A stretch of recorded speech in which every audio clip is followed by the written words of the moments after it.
That's halfway through all the way torquing them down, so they should be good.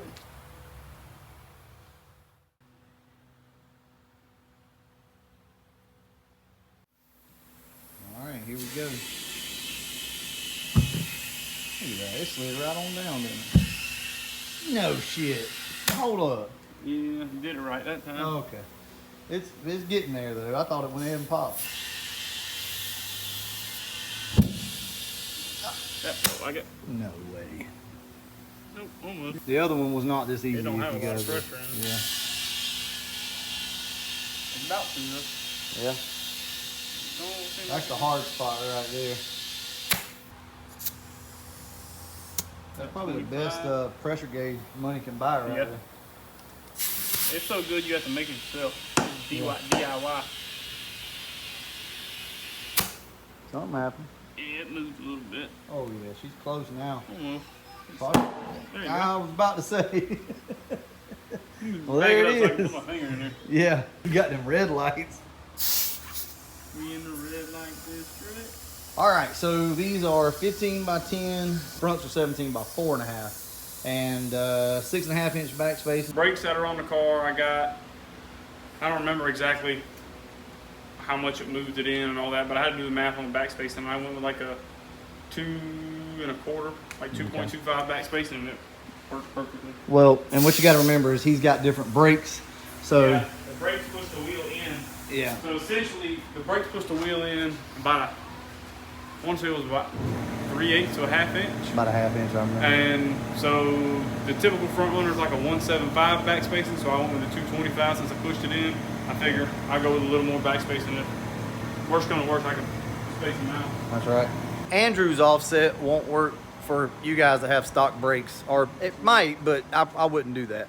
So the rear back spacing though will work for you guys. So there again, 15 by 10, 6.5 inch back spacing. That's what you normally run on these cars.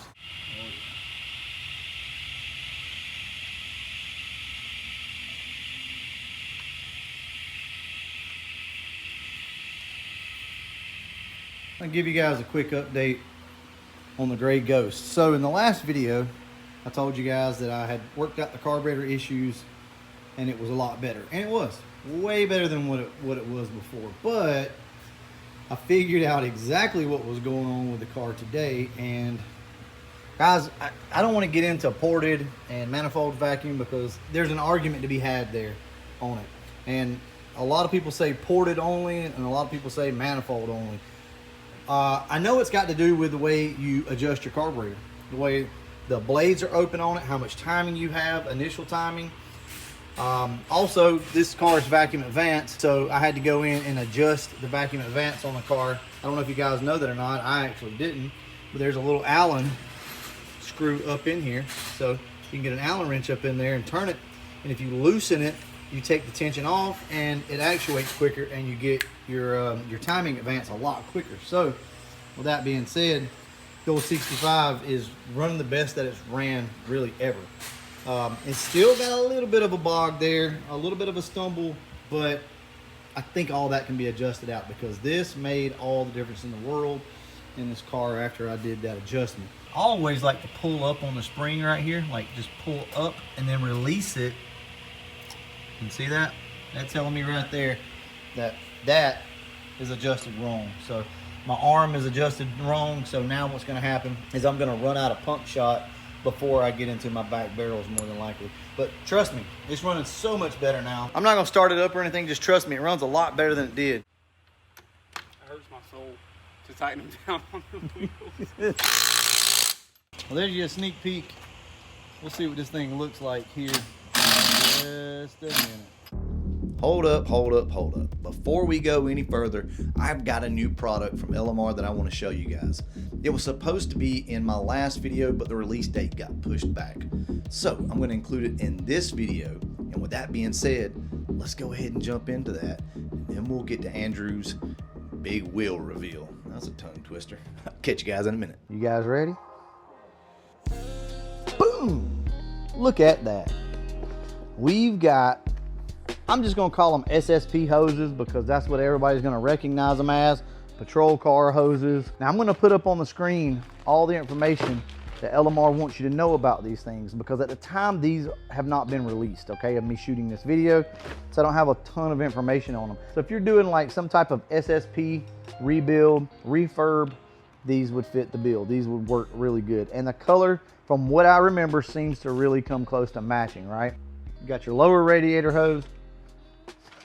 Does anybody else do that shit? Like, we got our upper radiator hose, we got our water pump hoses right here, and then we've got our heater core hoses here. So you got all of this stuff that you'll need that would have came on like an SSP car, patrol car, state trooper car, whatever you want to call it, right? This is what would have came on it. So that's really cool that they're doing this. I love these things, and we're gonna put them on the poop coop. Normally I would give these away, something like this, but I think they would look awesome on the old poop coop, so we're gonna hold on to these. So if you guys are interested, I'll put all the information up. Head over to LMR right now and you can pick up a brand new set of these. Oh, before I go, it also comes with a restrictor, which you really need so you don't mess up your heater core and all of your clamps. Got some bad luck tonight. The lug nuts for the rear are too long. It's not really a big deal, but we don't have anywhere to go get them tonight, and we're leaving for the weekend. So with that being said, this will be a big reveal. It looks sick. I'm just gonna turn the camera around. We're gonna look at this thing. Oh my God, this one looks good.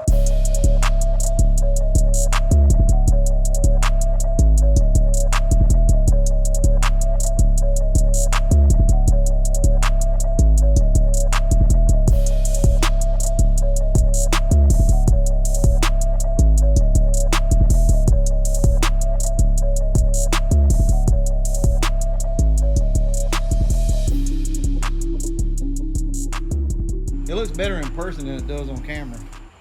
See? Oh yeah. But because you can't see the detail really in the wheels. Trust me when I tell you, that looks exceptionally good. So she's gonna be tough. I think it's gonna look badass. Hell yeah, it is. Look at that damn. Woo, woo. Oh yeah, she got some meat. Old Tuxedo Fox. Who would ever thunk it, man? That it would be where it is today. This is the most complete car that we have, really, right here. You know, Andrew's really put time and money into this thing, and that's something that's really hard to do when you own multiple cars, and that's something that you guys need to think about. All you guys that want to own one of everything. I'm gonna name this bitch Overtime. Yeah, exactly. But that's something to think about, though, because, you know, me owning all these cars, I can't put the money and time into one like he has with this, which he does own another Fox body. But where's it at right now? Put up. It's put up right now. So if you guys don't know, the white, the Arctic Fox has been put up. Shop. So he's got it over at his dad's shop.